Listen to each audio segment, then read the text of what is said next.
On August 3, 2009, a 12-year-old girl, AA, was accosted by accused Bagon and accused Nocido and accused Ventura.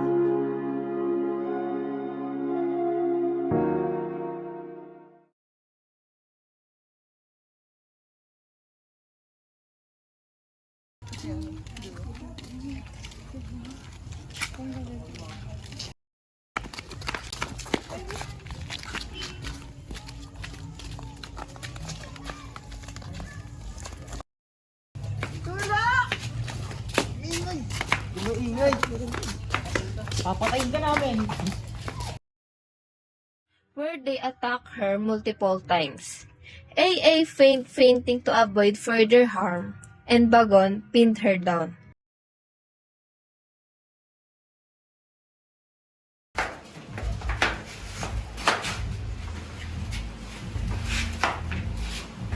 Ito pintuan, pre!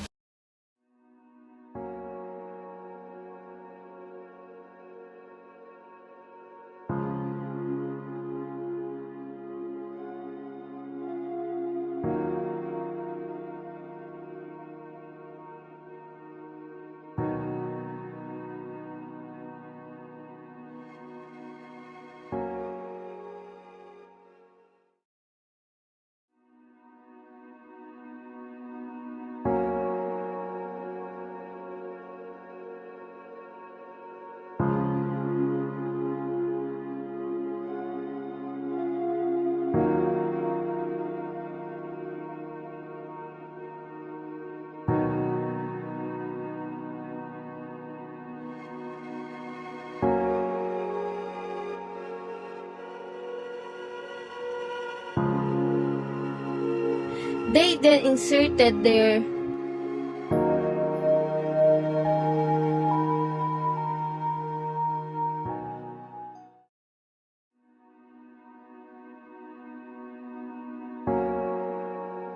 They transferred AA to a comfort room, and she was carried towards an alley.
Nari kasi ako nung sinalaki sa may kumuha sa akin. Binugbog na ako at doon nila ako pinasa. Tara, pumunta tayo sa barangay at bigyan natin ng action niya. Magre-reklamo tayo. Kapitan, magandang hapon ho. Magandang hapon din, sir. Ano po ba nangyari? Kapitan, ginahasa ang aking anak. Sana ho matulungan niyo siya. Pwede bang malaman kung kailan ito nangyari? Anak, kailan ba ito nangyari sa iyo? Nakaraang gabi lang po. Nakikilala niyo po ba kung sino yung mga tatlong yun? Maaari mo bang sabihin aking anak? Hindi ko po nakilala. Inay, pwede bang malaman ang pangalan mo? Princess, Ilan taon ka na? 12 anyos po. Pwede mo pong maiulat lahat dito para mabigyan natin ng blatter. Isulat mo dito lahat ng mga nangyari, mga natatandaan mo ng isang gabing yun.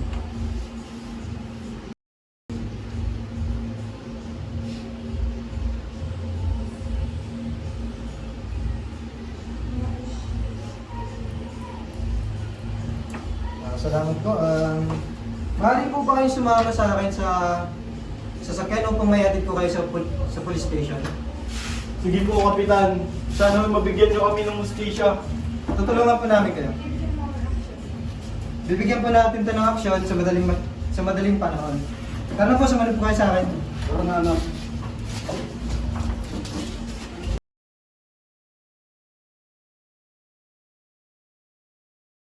The courtroom is filled with people.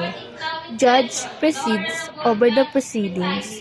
The petitioner AA sits at one side while Nocido sits on the other side. Say and do will be in accordance with your will, enlighten our minds, strengthen our spirit, and fill our hearts with fraternal love, wisdom, and understanding, so that we can become effective channels of truth, justice, and peace in our proceedings today. Guide us in the path of righteousness for the fulfillment of your greater glory. Amen. Please be seated.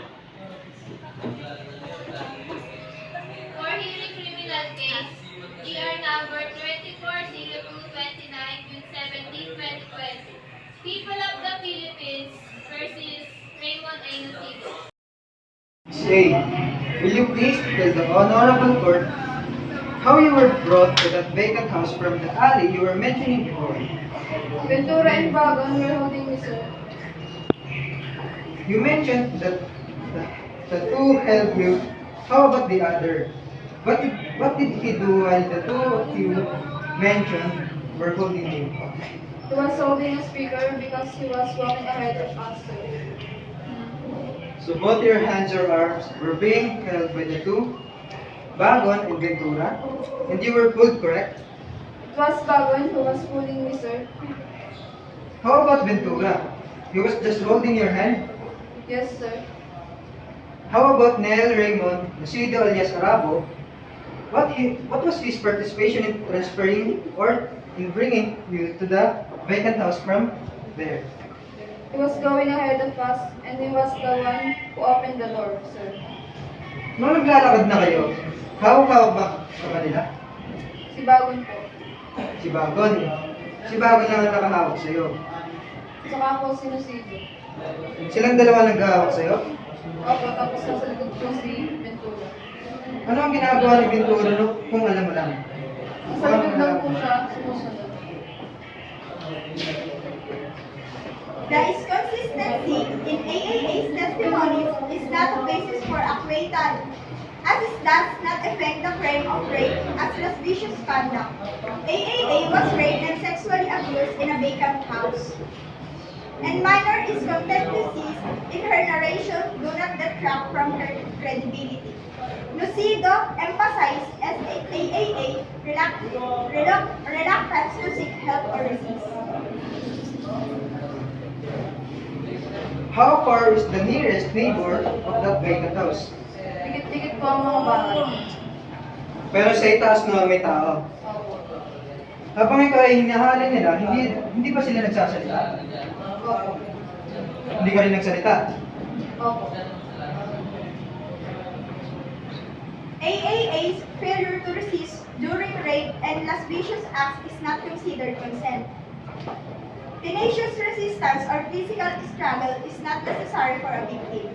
To submit the perpetrators, AAA did not scream or resist due to threats and intimidation. The three accused beat her up and threatened to kill her when she tried to escape. This lack of physical resistance does not constitute voluntary submission. Tapos nung nilapitan ka niya, ano ang nangyari? Tinutukan niya po ako. Tinutukan ka lang? Kutsilyo po. Saan ka tinutukan? Sa leg po una. Sinabi mo ba nung una, bakit meron pa bang sumusunod na pangyayari? Meron po, sa tagiliran po. So ang ibig mong sabihin, pagkatapos kanyang tutukan sa leeg, ay inilipat niya ang tutok niya sa iyong bewang. Ano ang nangyari? Pagtutok niya po sa tagiliran ko, bigla pong lumapit si Ventura at si Nocido. So anong ginawa mo nung tinutukan ka? Nanlaban po ako. Nasabi mo rin sa ilang mga testimonya mo na ikaw ay sinaktan ng tatlo. Maaari mo bang sabihin kung paano ka sinaktan at kung sinong nanakit sa'yo? Sinampal po ako ng Nocido, tapos pinagsuntok po ako ni Bagon.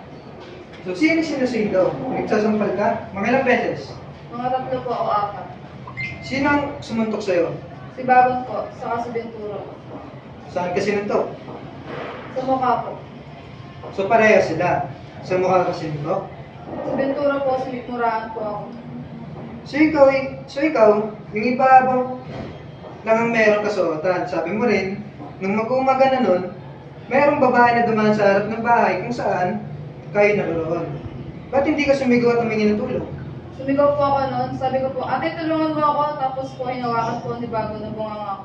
Tapos, Sabi niya po, subukan mo magtawag. Dadamay po siya. The court ruled that AAA, who was 12 years old at the time of the crimes, was guilty of rape and larceny under Articles 266A1 and 266B of the Revised Penal Code. The court considered that the sexual acts were committed without her consent and by force, threat and intimidation, and that the victim's testimony, if credible, was sufficient to convict the accused.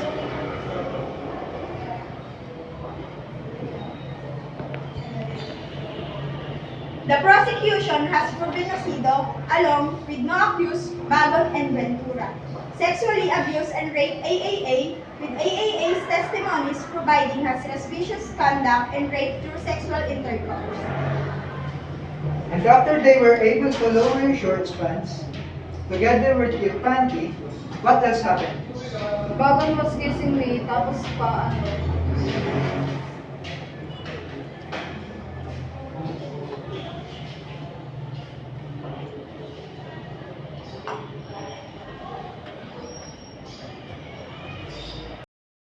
Let it be put on the record that the witness is finding barred to completely answer due to emotional state. Do you want to continue? Yes, sir. Okay. Please continue with your answer. Bagon was kissing me on my lips, moving downward, and trying to insert his private part into my private part, sir. So he started kissing your lips downward. Did Bagon able to touch your breast Yes, from my lips downward, sir. up to your private part? Yes, sir. Were you able to feel that he touched your clitoris by means of his tongue or lips? Yes, sir. By lips or by tongue? My lips, sir. While Bagon was doing that act, what did Ventura and Nocido do? Ventura was keeping the lighter lighted at that time, while Nocido was smashing my breast at inilaban din po ni Ventura habang nagpapalitan sina Bagon at Nocido sa akin. You mentioned nagpapalitan. What do you mean by that? Ginawa po nila akong kalaman, nakahiga po si Bagon tapos nakapatong po ako sa kanya, tapos nakapatong po sa akin si Nocido. Of the three again, who kissed your lips first? It was Bagon, sir. So Bagon, after kissing your lips downward, up to your vagina, what did he do after that? He inserted his finger first into my vagina before inserting his penis into my vagina, sir. So Ventura did not even attempt to insert his penis into your vagina, No, sir. and while Nocido was able to insert his penis into your vagina, the two others were there acting in concern. Bagon was there mashing my breast and Nocido did not insert his penis into my vagina. Instead, he tried to insert his penis into my anus, sir. Was Nocido able to insert his penis into your anus? No, sir. Only his finger. Because she said the penis was not able to penetrate into her anus, he used his finger. Yes, sir. Let us clear the facts of the case. Bagon was the one who kissed your lips after your vagina was able to insert his penis into your vagina, correct? Yes, sir. Then followed by the act attempting to insert his penis into your anus, but was not able to do so, and then he instead using his finger to penetrate your anus. Yes, sir. Ventura did not insert or attempt to insert his penis into your anus or into your vagina. Yes, sir. He was there using lighting the axe. Yes, sir. Did he touch any part of your body while keeping the light lighted?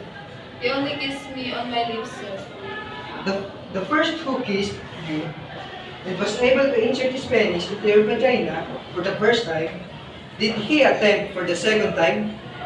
Opo, yun nga po yung ginawa po nila po naman.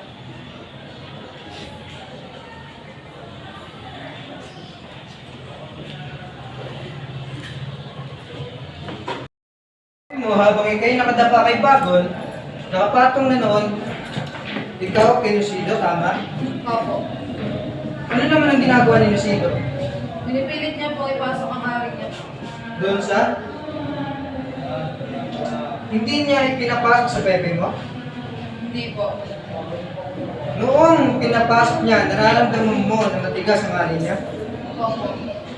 At sabi mo, pilit niyang pinapasok doon sa pet mo? Opo.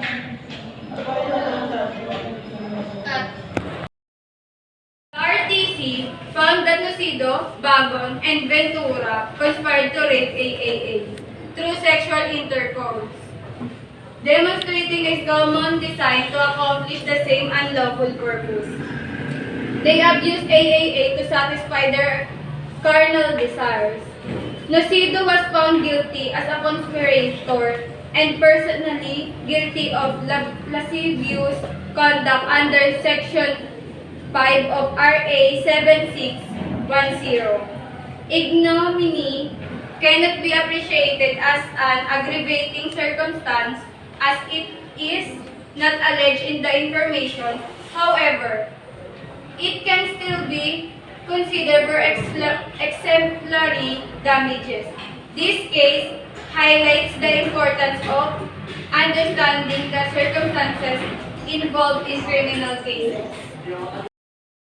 The Regional Trial Court, or RTC, found accused Neil Raymond A. Nocido guilty of rape through sexual intercourse and rape by sexual assault. He was sentenced to reclusion perpetua, imprisonment in criminal case number 091772, and indeterminate imprisonment in criminal case number 091173.